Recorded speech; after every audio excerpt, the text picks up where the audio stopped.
Assalamualaikum warahmatullahi wabarakatuh. Perkenalkan, nama saya Komaril Auladi Prias, NIM-nya 2303419059. Di sini saya akan menjawab soal ujian akhir semester genap PIB. Soal yang pertama, coba beri contoh ide atau gagasan, pekerjaan atau perilaku dan benda atau artefak yang sudah dihasilkan oleh manusia selama masa pandemik COVID ini. Masyarakat dapat mengembangkan keahliannya di bidang menjahit maupun di bidang masak. Kalau yang di bidang menjahit itu, kita dapat membuat masker dengan bentuk yang lucu dan unik-unik. Sedangkan konveksi dapat membantu membuatkan APD, alat pelindung diri. Yang terus bidang masak dapat membuat aneka macam masakan, kemudian dijual dengan cara online. Nah, dalam pandemi COVID ini kan kita tidak dapat keluar kemana-mana. Alternatifnya ya dengan cara membeli masakan online. Soal yang nomor 2 adalah, menurut Anda akankah tatanan dunia akan berubah? Berikan penjelasannya. Baik, menurut saya bisa berubah, karena seperti lockdown atau karantina itu mengacaukan rantai suplai, logistik, dan lainnya. Dan dalam pandemi COVID ini, kita menghasilkan perubahan mengakar dalam cara hidup, berproduksi, mengonsumsi, bekerja, bermasyarakat, dan berhubungan dengan semesta raya. Tanda-tanda ke arah itu kini sedang kita jalani, meski dengan berat hati. Yang ketiga adalah menurut data sejarah, pernahkah tatanan dunia berubah disebabkan pengaruh arus bawah atau kaum marginal? Coba beri penjelasan dan contoh jika ada. Menurut saya ada, yaitu pada tanggal 1 Mei disebut sebagai Hari Buruh, karena ditetapkannya sebagai Hari Perjuangan Kelas Pekerja Dunia pada Kongres 1886 oleh Federation of Organization untuk selain memberikan momen tuntunan 8 jam kerja, 8 jam sehari, memberikan semangat baru perjuangan kelas kerja yang mencapai titik masif di era tersebut. Soal yang keempat adalah, coba analisis mengapa objek iklan di televisi seringkali menampilkan tokoh wanita. Berikan contohnya.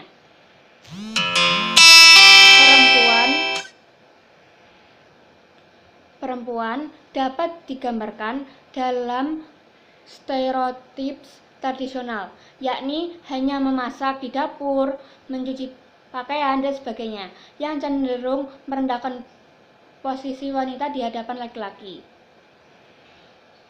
Dan secara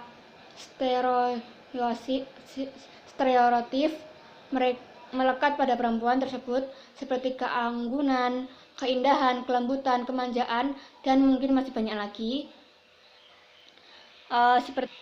Seperti contohnya itu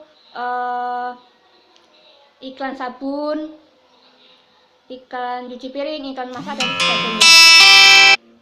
Nomor 5, coba beri contoh kasus struktur bahasa language dan parole yang terjadi di daerah Anda.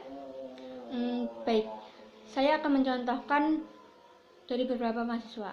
Ada beberapa mahasiswa yang berkunjung untuk penelitian ke sebuah daerah Jawa. Daerah itu menggunakan bahasa Jawa, mau tak mau mereka harus mengikuti adat istiadat di sana. Baik itu mulai dari bahasanya, perilakunya, dan lain-lainnya. Kalau yang paralel itu dalam bahasa Inggris kan ada grammar.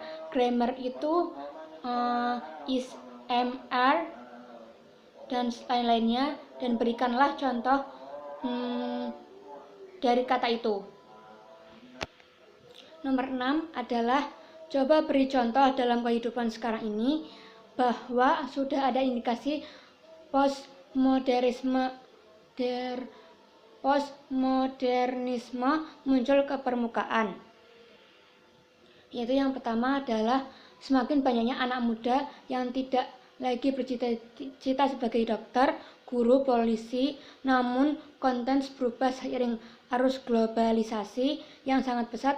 Cita-citanya menjadi YouTuber, selebgram, gamers, profesi yang di era ini bermanfaat kecanggihan teknologi secara masif. Ibu kota sebagai pusat globalisasi kini Yang kedua, ibu kota sebagai pusat globalisasi kini mengadakan festival-festival skala budaya lokal yang biasanya kita jumpai di daerah-daerah terpencil. Masyarakat, yang ketiga, masyarakat dari segala lapisan mulai dari pinggiran sampai ke tengah kota betul-betul krisis. Memperhatikan calon pemerintahan segala pemimpin negaranya dilihat dari banyaknya respon-respon yang muncul lewat media sosial. Yang ketujuh adalah feminisme. Ada dua, yaitu feminisme yang menuntut kesetaraan antara laki-laki dan perempuan. Yang kedua adalah feminisme yang menuntut fungsi perempuan dikembalikan kepada perempuan. Menurut Anda, di Indonesia gerakan feminisme yang manakah yang diperjuangkan? Berilah alasannya. Menurut saya, feminisme yang diperjuangkan adalah yang menuntut kesetaraan antara laki-laki dan perempuan. Karena hak-hak perempuan termasuk hak untuk memilih, memegang jabatan politik, bekerja, mendapatkan upah yang adil, upah yang setara, dan menghilangkan kesenjangan upah gender, untuk memiliki properti, mendapatkan pendidikan, masuk kontrak, memiliki hak yang sama dalam pernikahan, dan untuk memiliki cuti kehamilan. Feminisme juga berupaya untuk memastikan akses terhadap aborsi yang legal dan integrasi sosial, dan serta untuk melindungi perempuan dari pemerkosaan, pelecehan seksual, dan kekerasan dalam rumah tangga. Nomor 8 adalah apa perbedaan orientalisme dan oksidentalisme. Berikan penjelasannya. Orientalisme itu adalah kata nama pelaku yang menunjukkan seorang ahli tentang hal-hal yang berkaitan dengan timur. Sedangkan orientalisme itu menunjukkan pengertian tentang suatu faham. Berarti suatu faham atau aliran yang berkeinginan menyelidiki hal-hal yang berkaitan dengan bangsa-bangsa timur berserta lingkungannya. Kalau yang oksidentalisme itu secara ideologisnya adalah diciptakan untuk menghadapi Barat yang memiliki pengaruh besar terhadap kesadaran peradaban kita. Yang nomor 9 adalah siapakah guru favorit Anda ketika Anda masih SMA? Ceritakan sedikit tentang guru Anda tersebut. Baik. Jadi kan saya sekolah di SMK Ibu Kartini. Gurunya bernama Pak Mudor. Pak Mudor itu baik banget. Cara-caranya untuk memberikan pengetahuannya juga enak. Membantu saya dalam pembelajaran, mulai dari menjahit, menghitung pola, membenarkan pola, dan sebagainya. Pak Mudor orangnya ramah, mudah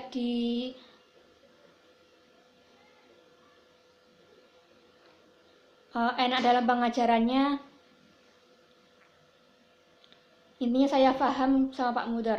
Apa yang Pak Mudor terangkan, saya paham. Nomor 10, berikanlah saran terhadap pembelajaran Pak Iblis selama ini. Saran saya, menurut saya, pembelajaran PIP sudah baik, namun pada konten dari beberapa materi ada yang belum kami pahami, sehingga konteks-konteks yang saya belum pahami atau kami belum pahami itu perlu dibelajarkan lagi, perlu dibimbing lagi. Dan untuk menjawab atau menjelaskannya pun harus sesingkat mungkin. Begitu saja. Terima kasih. Wassalamualaikum warahmatullahi wabarakatuh.